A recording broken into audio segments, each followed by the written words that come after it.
Hello friends, स्वागत है आप सभी का एक बार फिर से नर्सिंग ट्रेंड चैनल पे। मैं राकेश प्रजापति आपके लिए लेके आ गया हूँ नर्सिंग ट्रेंड क्वेश्चन का वीडियो नंबर 23। आज का वीडियो स्टार्ट करें उससे पहले आपको कहना चाहूँगा कि अगर आप चैनल पे नए हैं तो चैनल को कर लो सब्सक्राइब तथा पास में जो बेल आइकन आ रहा है उसको भी दबा लो ताकि नेक्स्ट वीडियो को आप कभी भी मिस नहीं करोगे और उस वीडियो का नोटिफिकेशन आपको सबसे पहले मिल सकेगा। चलिए क्वेश्चन 1 से स्टार्ट करते हैं। Which is not the element of communication. Communication का कौन सा एलिमेंट नहीं है नीचे दिए गए ऑप्शंस में से, यानी कौन सा जो तत्व है वो कम्युनिकेशन में यूज नहीं किया जाता है।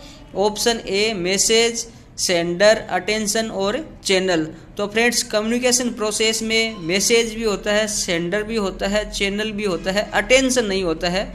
तो option C is right, attention communication का एलिमेंट नहीं है। अब कम्युनिकेशन में कौन से 5 एलिमेंट्स होते हैं वो बता देता हूँ। तो कम्युनिकेशन में सबसे पहला जो एलिमेंट्स होता है वो होता है सेंडर, यानी किसी मैसेज को भेजने वाला होता है वो सेंडर होता है। उसके बाद होता है रिसीवर, जो उस मैसेज को रिसीव करता है वो रिसीवर होता है। फिर होता है मैसेज, क्या चीज़ है या क्या थिंग्स है वो भेज रहे हैं तो ये मैसेज होता है। फिर आता है चैनल, किस मीडियम किस माध्यम के द्वारा आप भेज रहे हो वो चैनल हो गया। और फिर आता है फीडबैक, यानी रिसीवर ने फिर सेंडर को क्या जवाब दिया, क्या रिस्पॉन्स दिया, वो फीडबैक होते हैं। तो कम्युनिकेशन प्रोसेस के 5 एलिमेंट्स होते हैं, उसमें sender, receiver, message, channel and feedback होते हैं। नेक्स्ट क्वेश्चन लेते हैं। Personal barriers in effective communication do not include. Effective communication में कौन सा पर्सनल बैरियर इंक्लूड नहीं है? लैंग्वेज, रूमर्स, इम्पेशेंस और एज। पर्सनल जो बैरियर्स है कम्युनिकेशन में उसमें लैंग्वेज भी होता है, इम्पेशेंस भी होता है, एज भी होता है, रूमर्स है, ये पर्सनल बैरियर नहीं होता है। तो option B is right. Personal barrier में और क्या क्या आते हैं वो भी बता देता हूँ। Personal barrier of communication are language, mental status, age, bias, prejudice and impatience.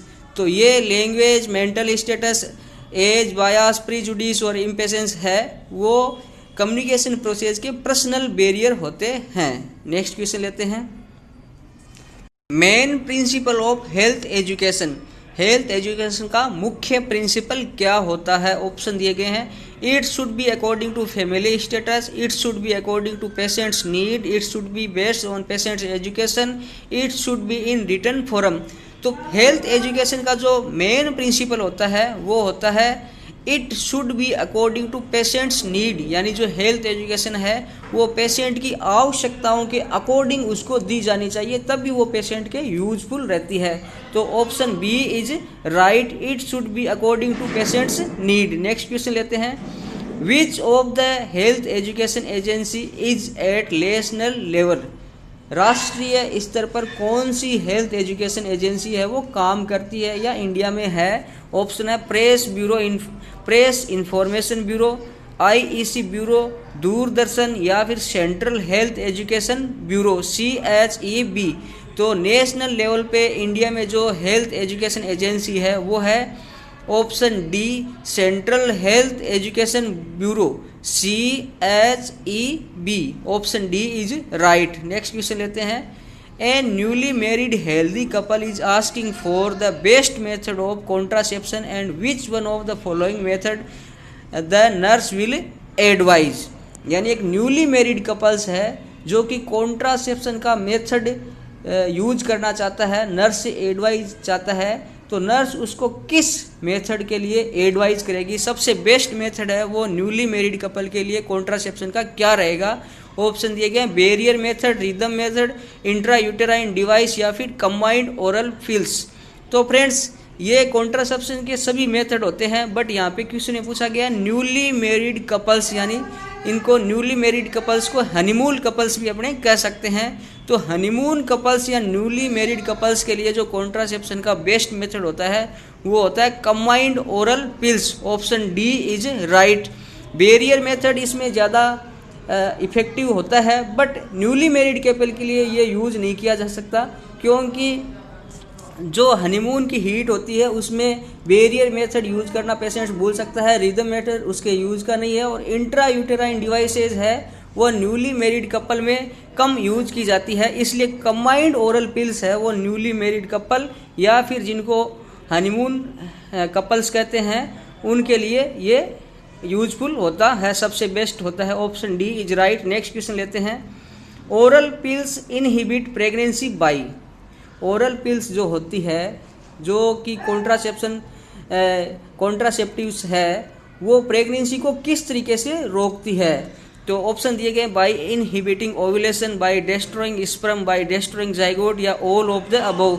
तो ओरल पिल्स जो होती है वो बाय इनहिबिटिंग ओव्यूलेशंस के द्वारा प्रेगनेंसी को रोकती है। ऑप्शन ए इज राइट, यानी वो ओव्यूलेशन को ही नहीं होने देती है तो फिर प्रेगनेंसी होने के चांस ही नहीं होती है। तो ओरल पिल्स का ये काम होता है कि वो ओव्यूलेशन को नहीं होने देती है और प्रेगनेंसी है वो नहीं होती है। Option A is right, bye inhibiting ovulation. Next question लेते हैं, OCP oral contraceptive pills increases the risk of which carcinoma. Oral contraceptive pills होती है वो किस कार्सिनोमा, किस टाइप के कैंसर के रिस्क को बढ़ा देती है? CA endometrium, CA cervix, CA breast या फिर CA ओवेरियन।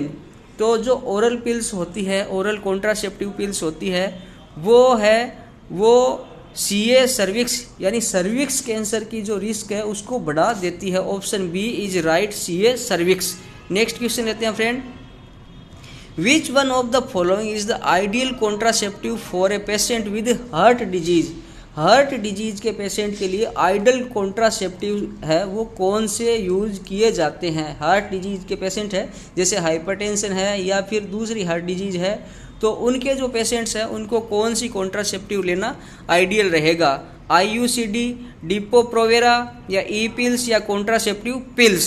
तो जो हार्ट डिजीज के पेशेंट्स हैं उनके लिए IUCD सबसे बेस्ट रहता है, intra uterine contraceptive devices. Option A is right. Next question लेते हैं friend, Absolute contraindication for intrauterine devices insertion include all of the following except, यानी इंट्रायूटेराइन डिवाइसेज लगाने के लिए नीचे दी गई कौन सी कंडीशंस होती है वो कॉन्ट्रा इंडिकेटेड होती है, यानी IUCD है उसमें नहीं लगाई जाती है किसी एक को छोड़कर।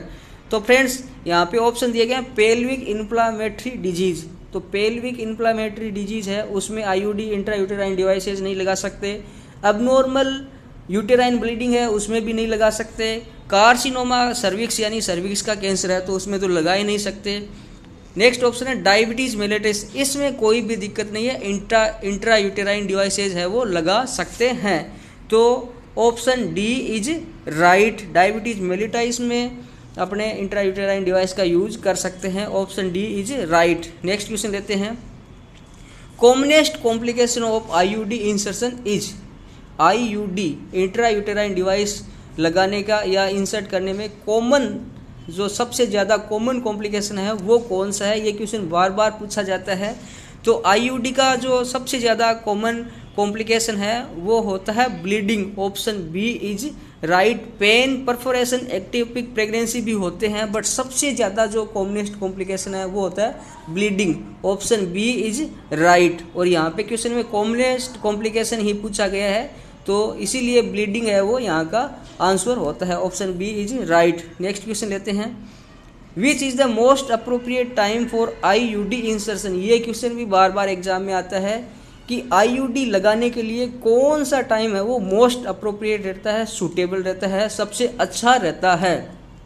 ऑप्शंस दिए गए हैं, during or within 10 days of menstruation, about the mid of menstruation cycle, just before menstruation, at any time of menstruation.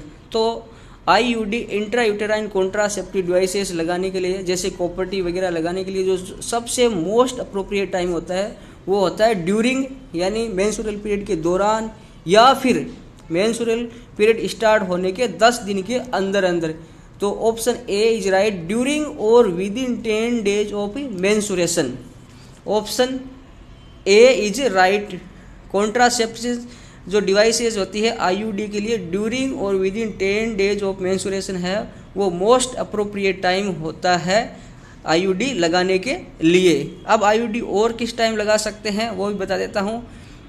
It may also be inserted in immediate postpartum और फर्स्ट वीक आफ्टर डिलीवरी।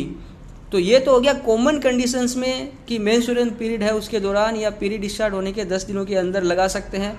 अगर pregnancy हुई है तो pregnancy होने के तुरंत बाद यानी पोस्टपार्टम में, इमीडिएट पोस्टपार्टम में अगर कोई आईयूडी लगवाना चाहता है तो लगा सकते हैं, यानी first week after delivery, delivery होने के फर्स्ट वीक के अंदर अंदर, या फिर फर्स्ट पोस्टपार्टम जो विजिट होती है डिलीवरी के बाद में, डिस्चार्ज करने के बाद में, जब भी वो पहली बार हॉस्पिटल में वापस पोस्टपार्टम विजिट करती है तो पेशेंट को अगर वो आईयूडी लगाने की कॉपर-टी लगाने की इच्छुक है तो उसको लगाई जाती है। ये हो गए आज के क्वेश्चन फ्रेंड। अगर वीडियो अच्छा लगा तो इसको लाइक करें, सभी दोस्तों के साथ ज़्यादा से ज़्यादा शेयर करें और चैनल को अभी कर लें सब्सक्राइब, तो पास में जो घंटी का निशान आ रहा है उसको भी दबा लें। ये क्वेश्चन आपके लिए बहुत ही महत्वपूर्ण है। ESIC, NCL, GMCH, UP, NHM, AIIMS, DSFC के लिए बहुत ही काम आने वाले हैं। Thank you friends.